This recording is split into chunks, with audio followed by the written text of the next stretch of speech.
Kada smo od sjemena uzgojili presadnice te ih posadili u naš vrt, naravno da očekujemo da uberemo velike količine kvalitetnih plodova. Kod paprike postoje različite agrotehničke mjere koje se moraju provoditi kako bi posao bio uspješan. Za savjete o uzgoju povrća i voća zapratite naš kanal i družite se s nama svaki dan uz novi video savjet. A danas govorimo o paprici i na koji način i vi možete uzgojiti lijepe i zdrave plodove.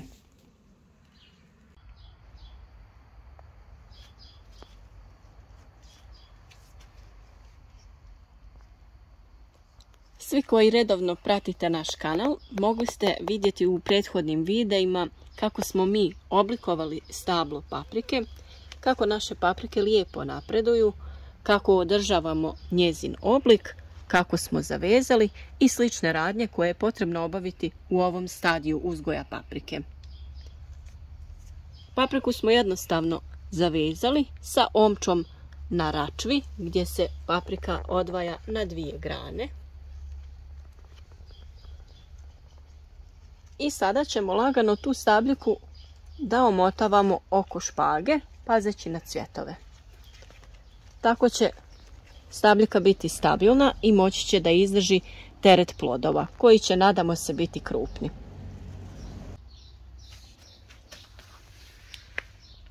Iznad svakog lista javlja se i jedan plod gdje su bili i zapjerci koje smo uklonili. Te je tu radnju potrebno obavljati i dalje jer se oni mogu naknadno ponovo razviti na istom mjestu. Cvjetovi su svi lijepo raspoređeni i već se stvaraju mladi plodovi.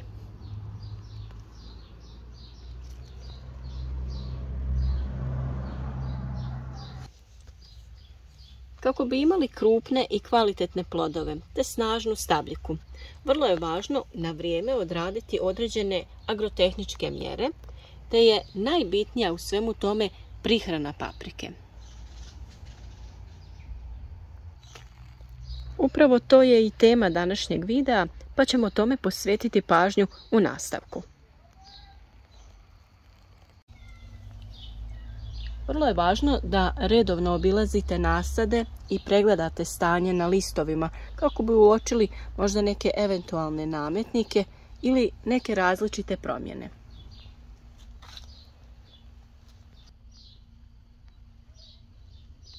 Promjene se mogu uočiti u vidu neke diskoloracije, to jest u različitim bojama na listu gdje primjećujemo neke svjetlije dijelove. To bi moglo da nam ukazuje na nedostatak fosfora, koji je vrlo važno na vrijeme nadomjestiti.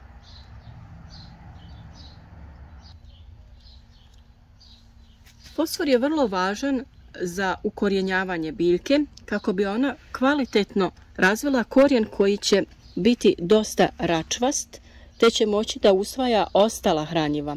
Vrlo je važno da fosfor bude kvalitetno dopremljen u biljku kako bi ona usvajala sva druga hranjiva, to jest ostale elemente, te da se razvije u jaku i snažnu biljku koja će dati lijepe i zdrave plodove. No fosfor nije jedino hranjivo koje je biljkama potrebno.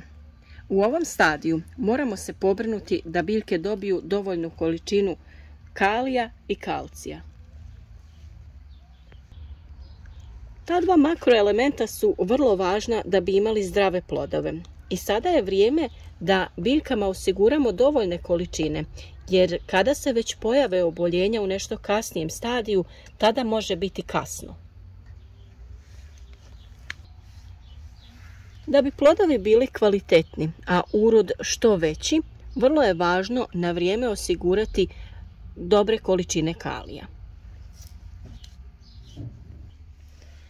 Najčešće oboljenje u nešto kasnijem stadiju jeste vršna trulež ploda. Ona se pojavljuje na samim rubovima ploda u obliku crne fleke, to jest truljenja ploda. Mnogi koji se bave uzgojem u plasteniku već sada se žale na pojavu te bolesti, pa je najbitnije da se ta bolest spriječi na vrijeme, to jest preventivno. Vršna trulež ploda je naime oboljenje koje se javlja uslijed nedostatka kalcija. Kada su niže temperature, tada sa pojavom truleži možemo ustanoviti da nedostaje kalcija.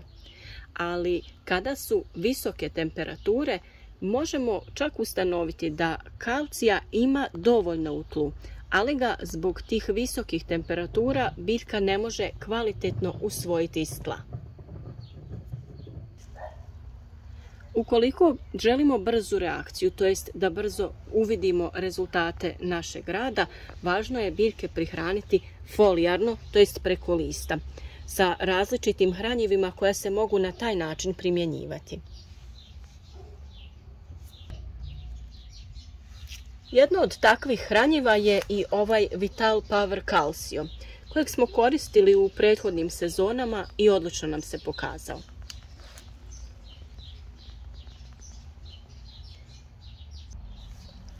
Ovo je tečno hranjivo koje sadrži različite elemente. Tu imamo aminokiseline koje su važne u različitim situacijama gdje imamo visoke ili niske temperature.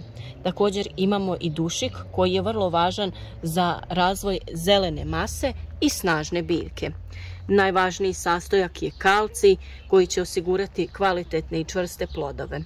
A posljednji sastojak je bor koji je vrlo važan kod razvoja kvalitetnih cvjetova, oplodnje i zametanje novih cvjetova na stabljici paprike.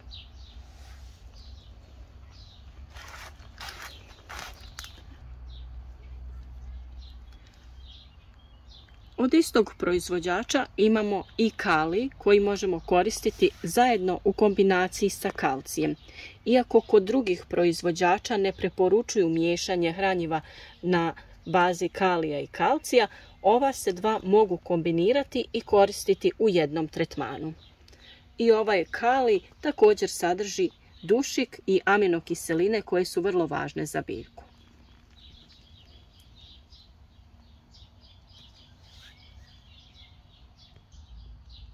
Ova tečna hranjiva koriste se na način da se 20 ml jednog hranjiva doda u 10 litara vode.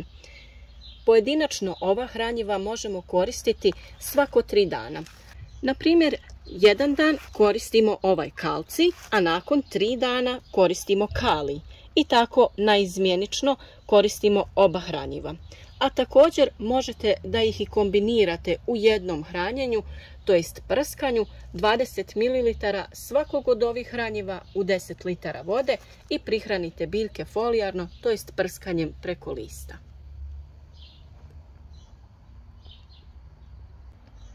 Biljke prihranjene na ovaj način sa ovakvom vrstom hranjiva često imaju bujnu zelenu masu i vrlo je važno da održavamo oblik stabljike.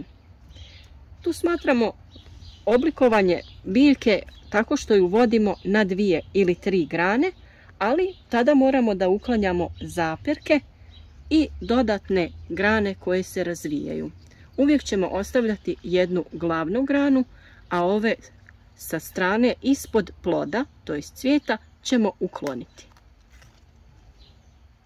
Na ovaj način paprika će rasti uz ovaj oslonac i neće smetati 2 glavne grane jedna drugoj, te neće ometati razvoj kvalitetnih i velikih plodova.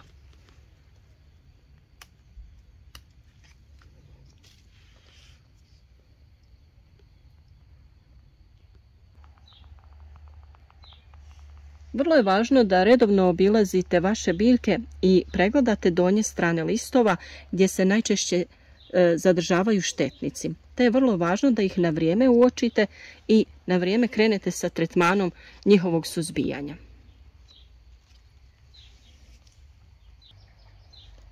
U ovo vrijeme najčešći nametnici su upravo lisne uši. I vrlo je važno da ih na vrijeme otkrijemo jer se one lako šire i mogu u kratkom vremenskom razdoblju da zaraze cijelu biljku.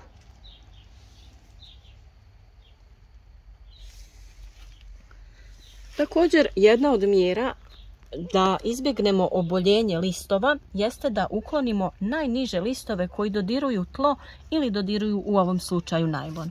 Nemojte ukloniti previše listova, nego samo ove najniže koji dodiruju tlo.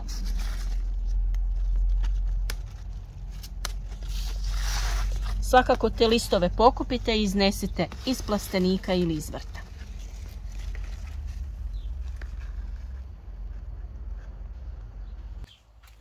Vjerujem da su vam ovi današnji savjeti bili od koristi i nadam se da ste pratili i ove prethodne video savjete kako da oblikujete papriku i sve ono što je potrebno odraditi u početnom stadiju razvoja.